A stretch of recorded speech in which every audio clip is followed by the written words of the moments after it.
Good morning friends. Good morning. કેમ છો? મજામાં છો ને? ચલો ફરીથી એકવાર મળી રહ્યા છે આપણે વિડીયો લેક્ચરની સિરીઝમાં. આપણે સ્ક્રીન સમક્ષ જોઈ રહ્યા છો SDS લેક્ચર સિરીઝ. આપનો ટૉપિક છે ઓર્ગેનોમેટાલિક કમ્પાઉન્ડ્સ.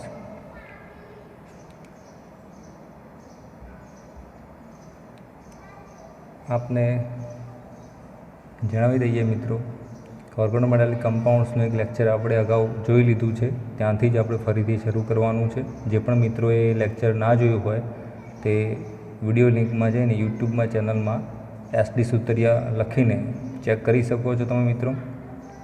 ત્યાં જઈને તમને એ લેક્ચર જોવા મળશે. અને તમે જો લેક્ચર જોયું હોય તો મિત્રો એ લેક્ચર તમે બીજા વિદ્યાર્થીઓ સુધી પહોંચે એ માટે લાઈક અને શેર જરૂર કરશો, જેથી કરીને તમામ વિદ્યાર્થી મિત્રો સુધી આ વિડીયો લેક્ચર પહોંચી શકે. ઓકે, તો આપ જાણો છો પ્રમાણે હું doctor Shashikant Sutariya, assistant professor state M and science college Patan, Hemchandracharya, north ઉદય યુનિવર્સિટી પાટણ. આપણે BSc સેમેસ્ટર 5માં પેપર નંબર 501માં યુનિટ નંબર 2 જોયેલો. એના આગળ મિત્ર આજે લેક્ચર નંબર 2 સિરીઝ છે, એટલે લેક્ચર 2 છે. તો ત્યાંથી શરૂઆત કરીએ મિત્રો. આપણે અગાઉ જોયા પ્રમાણે ઓર્ગેનોમેટાલિક કમ્પાઉન્ડ વિશે થોડી માહિતી જોયેલી. એમાં ઓર્ગેનોમેટાલિક રિએજન્ટ વિશે આપણે જોવાનું થોડું બાકી હતું, તે આ લેક્ચરમાં જોઈશું. તમને સ્ક્રીનમાં જોઈ શકાય છે પ્રમાણે the key concepts make a carbon negatively charged polarized so it is ન્યુક્લિયોફિલિક.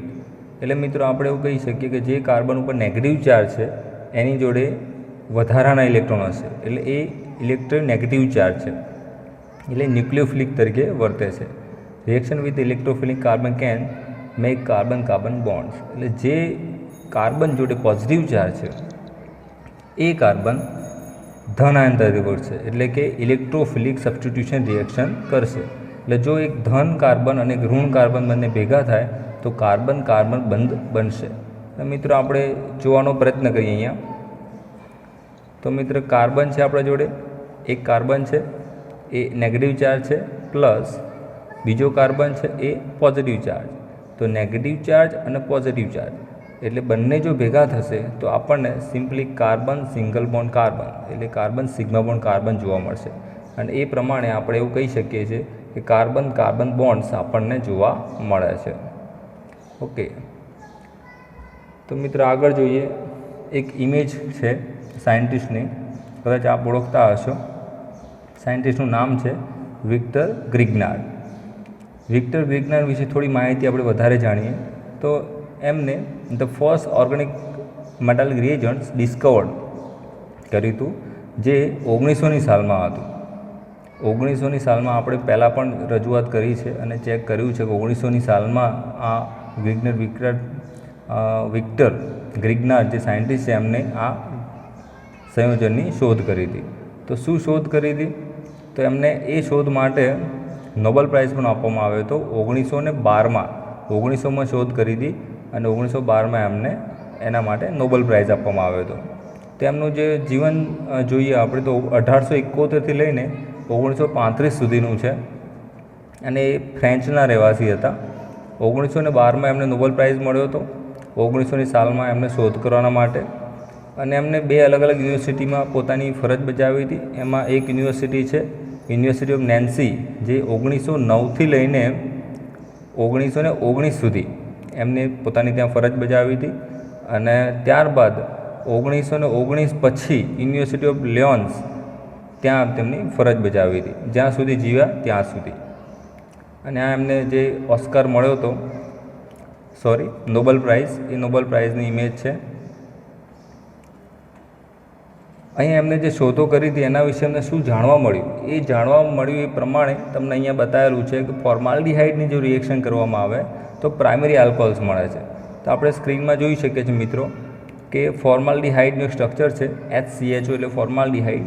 એની જો રિએક્શન કરવામાં આવે તો આપણને શું મળશે એમાંથી?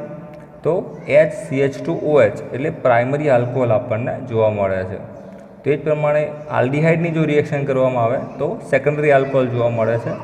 તો એ પણ તમે સ્ક્રીનમાં જોઈ શકો છો. CH3CHO આલ્ડિહાઇડનું સ્ટ્રક્ચર છે.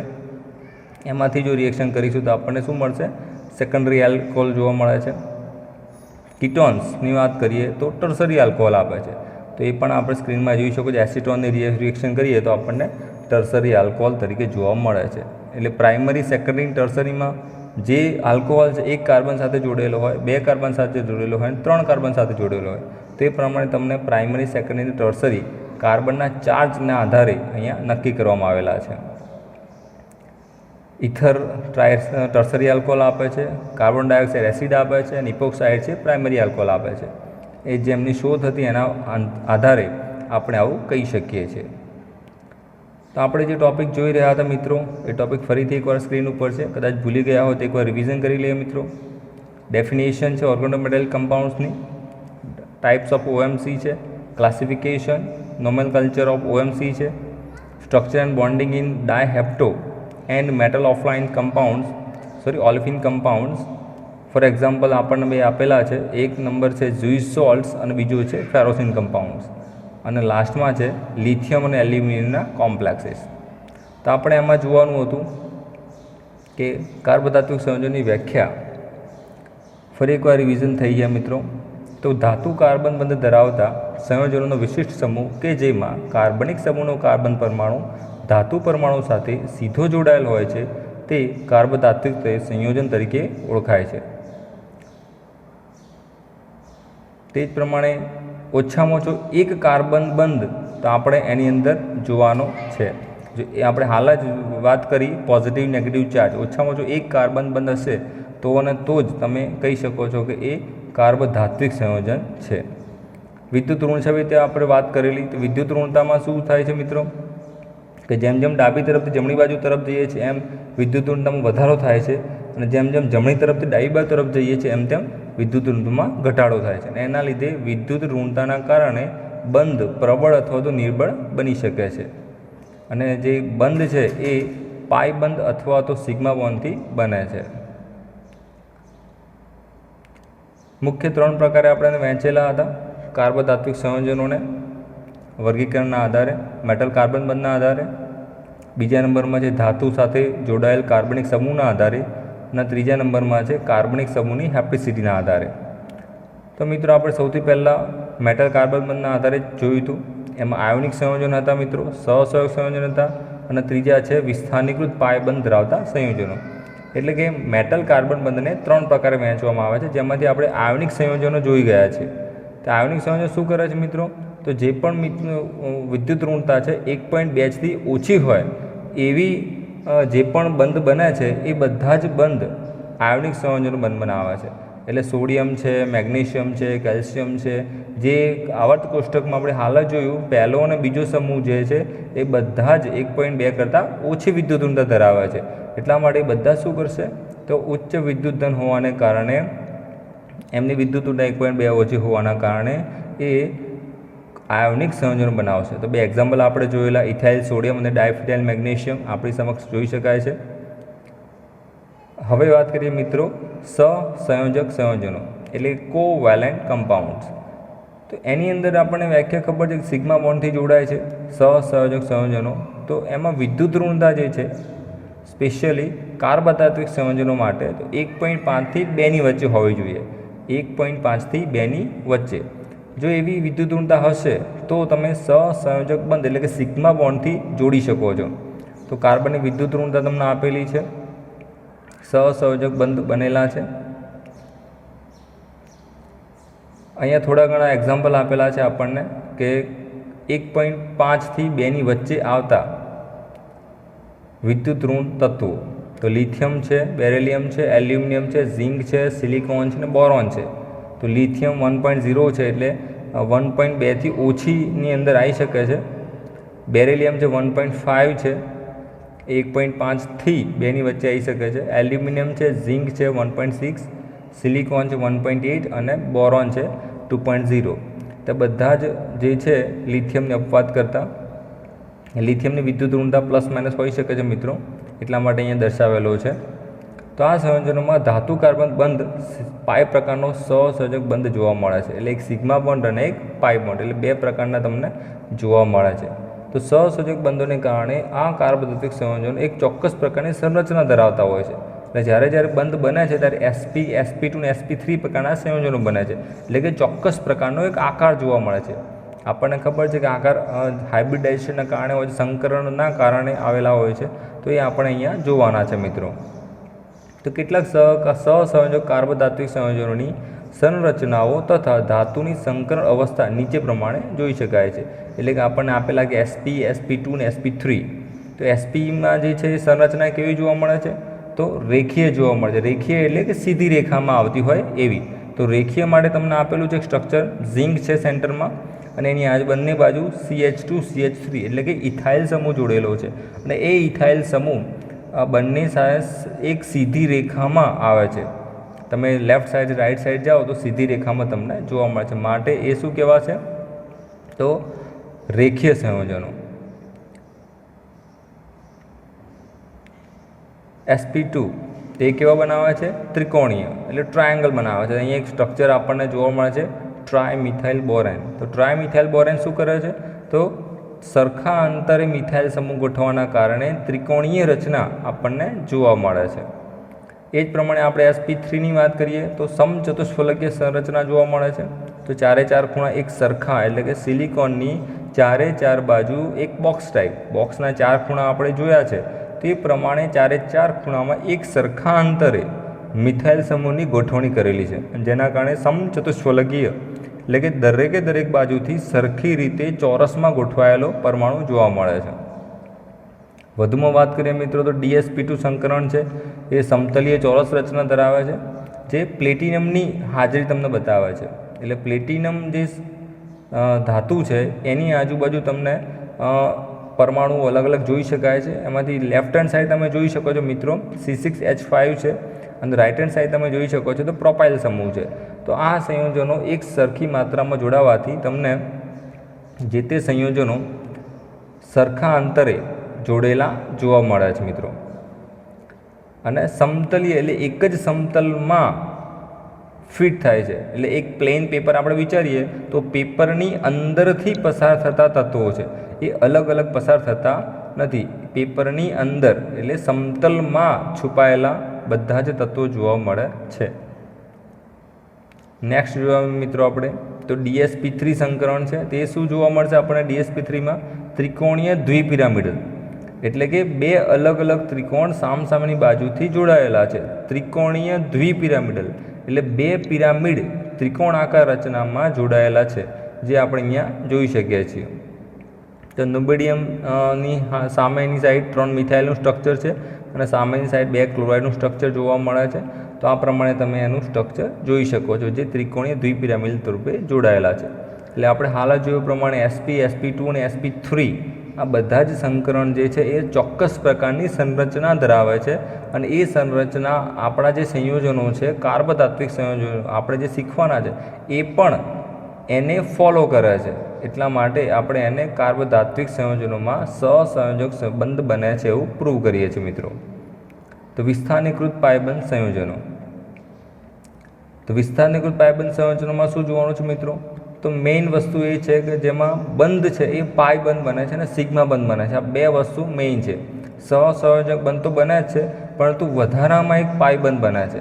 તો અહીંયા તમને માહિતગાર કરીએ મિત્રો તો સંકીર્ણ જે તત્વો છે, એટલે કે સમૂહ 4થી લઈને સમૂહ 10 એટલે કે ટિટેનિયમથી નિકલ સુધીના જે તત્વો છે એમાં Mn એટલે કે 25 નંબરના પરમાણુઓ છોડીને બાકીના બધા જ જે તત્વો છે એ કાર્બોદત્વિક સંયોજનો બનાવે છે. એટલે જે પહેલી જ લાઈન જે છે આપણને 4થી લઈને 10 સમૂહ તત્વો સુધીની એ બધા જ પરમાણુઓ કાર્બોદત્વિક સંયોજનો બનાવી શકે છે. આગળ વાત કરીએ તો આ સંયોજનમાં અસંતૃપ્ત કાર્બનિક સમૂહ, આપણે હાલ જ વાત કરી પાઈબંધ. તો પાઈબંધ ક્યારે બને? જ્યારે સંતૃપ્તતા પૂરી થતી ના હોય ત્યારે એને આપણે પાઈબંધ કહીએ છીએ. તો આલ્કીન છે, એરોમેટિક વલય છે, આ એ બધા જ અંદર ડબલ બોન્ડ હશે, અને ડબલ બોન્ડમાં શું હશે? પાઈબંધ હશે. તો પાઈ ઇલેક્ટ્રોન વાદળ ધાતુની ખાલી કક્ષકો સાથે સંમિશ્રણ કરે છે. એટલે ધાતુની ખાલી સંમિશ્રણ જે તત્વો ધાતુની જે ખાલી સંમિશ્રણ જે પેર છે તેની જોડે બંધ બનાવીને આપણને અહીંયા આપે છે. એટલા માટે એને આપણે શું કહીશું? વિસ્થાનીકૃત પાયબંધ સંયોજનો. તો વિસ્થાનીકૃત પાયબંધ સંયોજનો વધારે આપણે જોઈએ તો ધાતુની ભરાયેલ ડી કક્ષક તથા કાર્બનની ખાલી બંધ પ્રતિકારક કક્ષોની વચ્ચે સંમિશ્રણ થાય છે, એટલે કે ઓવરલેપિંગ થાય છે. એટલે એકચ્યુઅલી બંધ બનવાના કારણે ઇલેક્ટ્રોન તો છે જ, છતાં પણ વધારાના ઇલેક્ટ્રોનનું ટ્રાન્સફર થાય છે, એટલે ઓવરલેપિંગ થાય છે. અને એના કારણે ડી પાય પી પાય સ્ટાર સંરચના આપણને જોવા મળે છે. એટલે આપણે એને બેક બંધન પણ કહીએ છીએ. તો આ રીતે તમને એની અંદર દ્વિબંધ જોવા મળે છે. સિગ્મા બંધ તો છે જ, પણ છતાં પણ એક વધારાનો શું આવશે? પાઈ બંધ. તો એક ઇમેજ આપેલી છે આપણે મિત્રો. તો ઇમેજના આધારે આપણે સમજવાનો પ્રયત્ન કરીશું. તો ઇમેજમાં શું કહેવા માગે છે? તો સિગ્મા બોન્ડ બને છે, એકમાં શું બને છે? પાય બેક બોન્ડ બને છે. સિગ્મા બોન્ડ ક્યારે બનશે મિત્રો? તો આપણે હાલ જ જોયું પ્રમાણે ધાતુ જે ઉપર લખાણ છે, ફરીથી એકવાર વાંચીએ મિત્રો. ધાતુની ભરાયેલ ડી કક્ષક તથા કાર્બનની ખાલી બંધ પ્રતિકારક કક્ષક. એટલે ધાતુની ભરાયેલ ડી કક્ષક કઈ હશે? તો જેની અંદર ધાતુએ જે ઇલેક્ટ્રોન મેળવ્યા છે એ એની ભરાયેલી કક્ષક હશે. એટલે માની લો કે ટિટેનિયમ છે, અથવા તો નિકલ છે, અથવા તો મેંગેનીઝ છે. સોરી, મેંગેનીઝ ઓપ્શન છે. એના સિવાયનો કોઈ પણ ધાતુ તમે લઈ શકો છો. નિકલમાં 28 પરમાણુ છે. તો જે ડી કક્ષકમાં 8 ઇલેક્ટ્રોન આવેલા હશે મિત્રો. એ 8 પરમાણુઓ છે એ તમારે અહીંયા જોડાણ કરવાના રહેશે. એટલે અંદર ઓલરેડી 8 પરમાણુ તો છે જ. મેક્સિમમ આવી કેટલા શકે? તો 10 આવી શકે. તો બાકીના 2માં તમને અહીંયા જોડાણ કરી શકો છો. તો ડી કક્ષક ભરેલી છે, એની અંદર સંમિશ્રણ કરવાનું છે. તો અહીંયા આપણે થોડુંક વધારે ડિટેલમાં ચર્ચા કરીએ. તો આ ધાતુનો પરમાણુ છે મિત્રો, જોઈ શકાય છે આપણે સ્ક્રીન ઉપર. આ કાર્બનનો પરમાણુ છે, એ પણ જોઈ શકાય છે. તો અત્યારે હાલ તમે જોઈ શકો છો કાર્બન જોડે ઇલેક્ટ્રોન છે. એટલે જે 2 ડોટ બતાવેલા છે એ 2 ડોટ કોના જોડે છે? કાર્બન જોડે છે. તો કાર્બન જોડે જે ઇલેક્ટ્રોનની પેર છે તે મેટલને દાન કરે છે. એટલે કાર્બન શું કરશે? મેટલને દાન કરશે. એટલે કાર્બન મેટલને દાન કરવાના કારણે તમને ઇલેક્ટ્રોન સિગ્મા બોન્ડથી જોડાયેલા જોવા મળે છે. એટલે આ કેવો બંધ બનશે? સિગ્મા બંધ. તે જ રીતે વિરુદ્ધ દિશામાં જોઈએ તો બાજુની આકૃતિમાં અહીંયા જોઈએ સાઈડમાં, તો અહીંયા શું બંધ બને છે? પાઈ બંધ. તો પાઈ બંધ કેવી રીતે બનશે? હવે આપણે જોઈ શકીએ છીએ કે મેટલ જોડે ઇલેક્ટ્રોન છે, જે રેડ કલરથી દર્શાવેલું છે બોન્ડ, એ મેટલ જોડે ઇલેક્ટ્રોન છે. અને એ શું કરે છે? એ કાર્બનની ખાલી કક્ષકમાં ડોનેટ કરે છે. એટલે તમે યાર 2 ડોટ જોઈ શકો છો મિત્રો. આ 2 ડોટ જે છે કોને ડોનેટ કરે છે? બાજુમાં રહેલા કાર્બનની ખાલી કક્ષકમાં ડોનેટ કરે છે. અને એટલા માટે કેવું બંધ બને છે? સિગ્મા બંધ બને છે. તો અહીંયા આપણે કાર્બોનિલ સમૂહનું ઉદાહરણ લીધેલું છે મિત્રો, પણ તમે સાદું ઉદાહરણ પણ જોઈ શકો છો. તો આપણે આગળ વાત કરીએ એ પ્રમાણે જોઈએ તો બીજું એક ઉદાહરણ આપણા જોડે છે. તો બીજું એક ઉદાહરણ આ રીતે લઈ શકાય છે. જે કાર્બનિક સમૂહ છે એ કાર્બનિક સમૂહની મેટલ સાથેની સીધી રિએક્શન બતાવેલી છે મિત્રો. તો પહેલી આકૃતિમાં તમે જોઈ શકો છો તો મેટલની કાર્બન જોડે બંધ ભરાયેલા છે. તો અહીંયા કાર્બનની બંધ ભરાયેલી કક્ષક આપણે જોઈ શકીએ છીએ મિત્રો. કાર્બનની ભરાયેલ કક્ષક છે પી કક્ષક. અને એ જ પ્રમાણે અહીંયા જોઈ શકીએ છીએ મિત્રો ધાતુની ખાલી ડી કક્ષક છે. એટલે કાર્બનની ભરાયેલી પી કક્ષકમાંથી ધાતુની ખાલી ડી કક્ષકમાં જો ડોનેટ કરવામાં આવે તો એ શું થશે? એ સિગ્મા બંધ બનશે. અને જ્યારે ધાતુની ભરાયેલી ડી કક્ષકમાંથી કાર્બનની ખાલી પી કક્ષકમાં જો ઇલેક્ટ્રોન ડોનેટ કરવામાં આવે તો એ કયો બંધ બનશે? પાઈ બંધ બનશે. અને એને આપણે કહીએ છીએ બેક બંધન. ફરી એકવાર જોઈ લે મિત્રો. કાર્બનની ભરાયેલી પી કક્ષકમાંથી ધાતુની ખાલી ડી કક્ષકમાં ઇલેક્ટ્રોન જવાના કારણે ધાતુ જોડે ઇલેક્ટ્રોનનો ભાર વધે છે. એટલે કે ઘનતા વધતી જાય છે. ઇલેક્ટ્રોન ઓલરેડી મેટલ જોડે એક ઇલેક્ટ્રોન છે જ, અને વધારાના કાર્બન એને ડોનેટ કરે છે ઇલેક્ટ્રોન પેર. એટલે 2 ઇલેક્ટ્રોન આપવાથી ઇલેક્ટ્રોન વધે છે, ઘનતા વધે છે, અને જેના કારણે મેટલ એ જે તે ધાતુને લીધેલા ઇલેક્ટ્રોન કાર્બનને પરત કરે છે. એટલે ધાતુની ભરાયેલી ડી કક્ષકમાંથી કાર્બનની ખાલી પી કક્ષક, જે આપણે એસ્ટરિક ફોર્મ બતાવવાનું છે, સ્ટાર પોઝિશન એસ્ટરિક ફોર્મમાં તમને કક્ષકમાં ડોનેટ કરે છે. અને એને જ આપણે શું કહીએ છીએ? ડી પાઈ પી પાઈ બેક બંધન. ઓકે, સમજાઈ ગયું છે મિત્રો. વધુમાં જોઈએ તો આ 2 પ્રકારે વહેંચવામાં આવે છે. ડી પાઈ પી પાઈ બંધના કારણે આ સંયોજનોને બે પ્રકારે વહેંચવામાં આવે છે। કયા બે પ્રકાર છે મિત્રો? તો સૌથી પ્રથમ નંબર છે ઓલેફિન તથા એસિટિલિન સંયોજનો છે। બીજા નંબરમાં મિત્રો તમે જોઈ શકો છો સેન્ડવિચ પ્રકારના સંયોજનો છે। તો આ બંને પ્રકાર વારાફરતી શીખવાનો પ્રયત્ન કરીએ। તો ફર્સ્ટ નંબર છે ઓલેફિન તથા એસિટિલિન સંયોજનો। તો એની અંદર શું જોવાનું છે? તો ઇથિલિન તથા પ્લેટિનમની વચ્ચે પ્રક્રિયા કરવાથી આપણને એક સમૂહ મળે છે, અને જ્યુઇશ સોલ્ટ કહેવામાં આવે છે। એ સંયોજન પ્રાપ્ત થાય છે। તો એ નીચે એક જ્યુઇશ સોલ્ટની સમતલી રચનાની આકૃતિ આપણને આપેલી છે, જે એક ડાયહેપ્ટો સંયોજનો પણ બનાવે છે। CH2 ડબલ બોન્ડ CH2 ની અંદર એક સિગ્મા બંધ છે, એક પાઈ બંધ છે, એટલે કે પાઈ ઇલેક્ટ્રોન ધાતુ સાથે બંધ બનાવે છે। એટલે એમાંથી એક ઇલેક્ટ્રોન ક્યાં જશે? ધાતુ જોડે જશે અને બંધ બનાવશે। અને આ જ પ્રકારે આપણે સેન્ડવિચ પ્રકારના સંયોજનો પણ જોઈ શકીએ છીએ। તો સેન્ડવિચ પ્રકારના સંયોજનોમાં શું જોવાનું છે મિત્રો? સેન્ડવિચ આપણે બધાએ ખાધેલી જ છે, બધાને ખબર જ છે, પણ છતાં પણ એકવાર જોઈએ મિત્રો। તો આવા સંયોજનોમાં ધાતુ પરમાણુ અથવા તો આયન બે એરોમેટિક વલય સંરચનાની વચ્ચે સ્થિત થયેલ હોય છે, જે બ્રેડની જેમ સલાડ તરીકે દર્શાવે છે। તો એક ઇમેજ આપણા જોડે છે મિત્રો, સરસ મજાની ઇમેજ છે, બધાને ગમતી હશે અને ખાવાનું મન પણ થતું હશે। આ સેન્ડવિચમાં તમે જોઈ શકો છો ઉપરની બાજુ સેન્ડવિચ છે, નીચેની બાજુ સેન્ડવિચ છે, અને વચ્ચે શું ભરેલું છે? મસાલો ભરેલો છે, એટલે કે જે તે સલાડ ભરેલો છે। તો ઉપરની જે બ્રેડ છે, નીચેની બ્રેડ છે, એ સેન્ડવિચમાં એરોમેટિક વલય તરીકે આપણે લેવાની છે। શું લેવાનું છે? એરોમેટિક વલય। અને એરોમેટિક વલયની હાજરીમાં વચ્ચે કોઈપણ જે સલાડ છે એ ધાતુ સ્વરૂપે લેવાનો છે। તો એ ધાતુ પરમાણુ આપણને છે એવું માની લઈએ તો આપણને ધાતુ પરમાણુ તરીકે બે જે વલય છે એને એક સાથે બંધ બનાવીને જોડી રાખે છે। કોણ? ધાતુ। તો ધાતુ પરમાણુ બે અલગ અલગ સરખા અંતરે વલયની રચના સાથે જોડાયેલા હોય તો એને આપણે શું કહીએ છીએ? સેન્ડવિચ પ્રકારના સંયોજનો। તો વલય કેવા હોઈ શકે? તો ટ્રાયેંગલ હોઈ શકે, ટેટ્રાયેંગલ હોઈ શકે, પેન્ટાએંગલ હોઈ શકે, હેક્ઝાએંગલ હોઈ શકે, અલગ અલગ પ્રકારના હોઈ શકે છે। તો સેન્ડવિચ પ્રકારના સંયોજનોમાં સૌ પ્રથમ આપણને ફેરોસિનની શોધ કરવામાં આવેલી મિત્રો, જે આપણા સિલેબસમાં ટોપિક પણ છે ફેરોસિન। તો આપણે શીખવાના છીએ। તો ફેરોસિન સ્ટ્રક્ચર છે કેવી રીતે મળે છે? તો અહીંયા એક રિએક્શન આપેલી છે, એ પ્રમાણે આપણે ફેરોસિનની બનાવટ કરી શકીએ છીએ।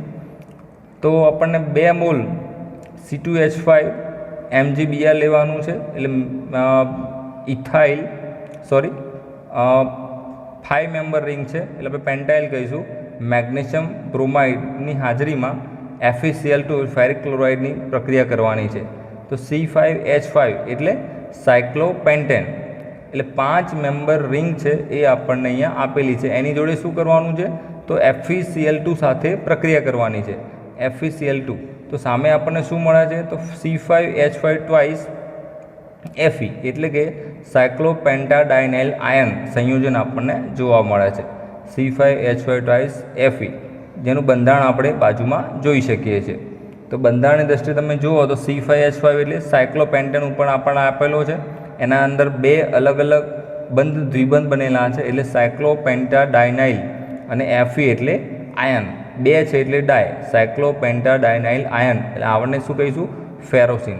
તો ફેરોસિન સ્ટ્રક્ચર આપણને જોવા મળે છે। આ થઈ વાત મિત્રો પાય બંધ પ્રકારના સંયોજનોની, એટલે કે જે સહસંયોજક બંધ હતા, આયોનિક પ્રકારના સંયોજન હતા અને પાયબંધ પ્રકારના સંયોજનો હતા, એ બધા શેના આધારે હતા? મેટલ અને કાર્બનના સંયોજનોને આધારે હતા। હવે નવા સંયોજનોની વાત કરીએ તો સેક્શન બી, ધાતુ સાથે જોડાયેલ કાર્બનિક સમૂહના પ્રકારના આધારે। ધાતુ સાથે જોડાયેલ કાર્બનિક સમૂહ એટલે આપણે પહેલાં વાત કરેલી છે પ્રમાણે મિથાઇલ, ઇથાઇલ, પ્રોપાઇલ, બ્યુટાઇલ, ફિનાઇલ, હેક્ઝાઇલ, ગમે તે સંયોજન તમે જોડી શકો છો, પણ એના પાછળ તમે થોડો એક ચાર્ટ આપેલો છે, પ્રમાણે અલગ અલગ પ્રકાર પડે છે। તો સૌથી પ્રથમ નંબર શું આપેલું છે મિત્રો? તો કાર્બધાત્વિક સંયોજનોના 2 પ્રકાર છે, એક સાદા અને સરળ સંયોજનો આપેલા છે, અને બીજા મિશ્ર સંયોજનો આપેલા છે। તો સાદા અને સરળ સંયોજનોમાં 2 અલગ અલગ ભાગ પડે છે, એમાંથી ફર્સ્ટ નંબર છે સમમિતીય અને બીજા નંબરમાં છે અસમમિતીય, એટલે કે સિમેટ્રિકલ અને એસિમેટ્રિકલ, અથવા તમે અનસિમેટ્રિકલ પણ કહી શકો છો। તેની ડિટેલમાં ચર્ચા કરીએ મિત્રો। તો સૌથી પ્રથમ નંબર છે સાદા કાર્બધાત્વિક સંયોજનો। તો આ સંયોજનોમાં ધાતુ સાથે જોડાયેલ સમૂહ ફક્ત આર હોય છે. એટલે જો મિથાઇલ હોય તો મિથાઇલ અને ફિનાઇલ હોય તો ફિનાઇલ. જેમ કે RNM, આર એટલે જે તે કાર્બનિક સમૂહ છે, એન એટલે નંબર, 1 હોય 2 હોય 3 હોય, મતલબ 1 મિથાઇલ છે, 2 મિથાઇલ છે, 3 મિથાઇલ છે, એ પ્રમાણે નંબર ઓફ તમે એડ કરી શકો છો. એમ છે એ ધાતુ માટે આપેલો છે. આ પ્રકારના સરળ સંયોજન બે અલગ અલગ પેટા પ્રકારમાં વહેંચવામાં આવે છે, એક સમમિતીય અને એક અસમમિતીય. તો સમમિતીય તત્વોને શું કહીશું આપણે? તો સમમિતીય કાર્બોદિત સંયોજનો એ આર સમૂહ આવેલો હોય છે જેની સંખ્યા જોવામાં આવતી નથી, એટલે ગમે તેટલા નંબર જોડેલા હોય એ આપણે ચેક કરતા નથી. તો C5H5 FeC5H5 આ ફેરોસિનનું ઉદાહરણ છે, આપણે હાલ જ જોયું મિત્રો. તો બંને સાઈડ સરખા અંતરે સમાન સંયોજન જોડેલા છે, એટલે આપણે સમમિતીય કાર્બોદાત્વિક સંયોજનો કહી શકીએ છીએ. For example ફેરોસિન. અસમમિતીય જો હોય તો મિત્રો બંને સાઈડ અલગ અલગ પ્રકારના સંયોજનો આવેલા, ધાતુની બંને બાજુ અલગ અલગ પ્રકારના સમૂહો આવેલા હોય છે. તો અહીં એક્ઝામ્પલ આપેલું છે C2H5 એટલે ઇથાઇલ સમૂહ છે, મેગ્નેશિયમ છે, અને C4H9 એટલે બ્યુટાઇલ સમૂહ છે. તો ઇથાઇલ સમૂહ અને બ્યુટાઇલ સમૂહ બંને અલગ અલગ સમૂહો છે, બંને સરખા સમૂહો છે નહીં. એકમાં 2 કાર્બન છે, એકમાં 4 કાર્બન છે, એટલે કાર્બનના આધારે એને અલગ પાડી શકાય છે. તો એ તમને જોવામાં આવે છે કે અલગ અલગ સંયોજનો મેગ્નેશિયમ સાથે જોડે હોવાના કારણે એ અસમમિતીય સંયોજનો બતાવે છે. પણ છે કેવા? કાર્બનિક સમૂહ છે, ધાતુની બંને બાજુ કાર્બનિક સમૂહ જોડાયેલા છે, માટે સમમિતિ અને અસમમિતિ આપણે કહી શકીએ છીએ. વધુમાં જોઈએ તો મિત્રો મિશ્ર સંયોજનો આવશે. મિશ્ર સંયોજનો એટલે શું? કે આર સમૂહ તો છે જ, પણ એ સંયોજન સિવાયનો કોઈક હેલોજન સમૂહ આર સમૂહ સાથે જોડાયેલો છે. એટલે આર તો છે જ, વત્તા હેલોજન સમૂહ છે, અને વચ્ચે મેટલ છે. એટલે બંને મેટલની લેફ્ટ હેન્ડ સાઈડ કે રાઈટ હેન્ડ સાઈડ ગમે તે એક સાઈડમાં તમને સંયોજનમાં હેલોજન સમૂહ હોવો જરૂરી છે. તો અહીંયા એક્ઝામ્પલમાં જોઈ શકાય છે મિત્રો, RNMX રેડ કલરથી બતાવેલો છે. N આપણે સમજી ગયા હાલ જ, નંબર ઓફ કાર્બન્સ. M છે એ ધાતુ છે, અને X છે એ તમારો હેલોજન તત્વ છે. તો અહીં એક્ઝામ્પલ આપેલું છે મિત્રો C6H5 MgBr.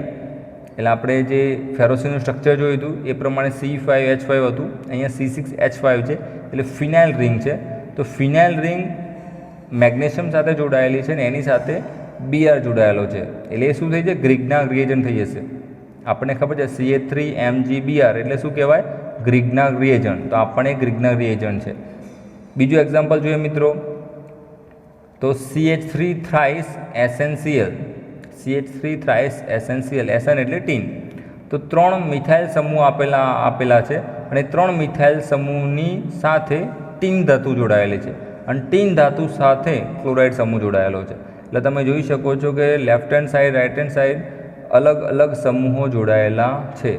ફરીથી એકવાર જોઈ લઈએ મતલબ, મેગ્નેશિયમની ડાબી બાજુ ફિનાઇલ સમૂહ છે, અને રાઈટ સાઈડ શું છે? બ્રોમિન સમૂહ છે. એ જ પ્રમાણે ટીનની લેફ્ટ હેન્ડ સાઈડ શું છે? મિથાઇલ સમૂહ છે, અને રાઈટ હેન્ડ સાઈડ શું છે? ક્લોરિન સમૂહ છે. એટલા માટે આપણે શું કહીશું? મિશ્ર સંયોજનો, મિશ્ર કાર્બોદાત્વિક સંયોજનો.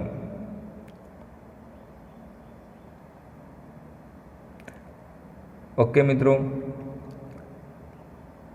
હવે આપણે આગળ જોવાના છીએ કાર્બ ધાત્વિક સંયોજનોમાં સી પ્રકારના સંયોજનો. સી પ્રકારના એટલે કે હેપ્ટિસિટીને આધારે થતા સંયોજનો. હેપ્ટિસિટીને આધારે થતા સંયોજનો આપણા પરીક્ષામાં બહુ જ વાર પૂછાય છે. સ્પેશિયલ અલગથી પ્રશ્ન પૂછાય છે, પૂરેપૂરા 5 કે 7 માર્ક્સમાં પૂછાય છે મિત્રો. તેના માટે આપણે આવતા લેક્ચરમાં મળીશું મિત્રો. ત્યાં સુધી રજા આપશો. આભાર.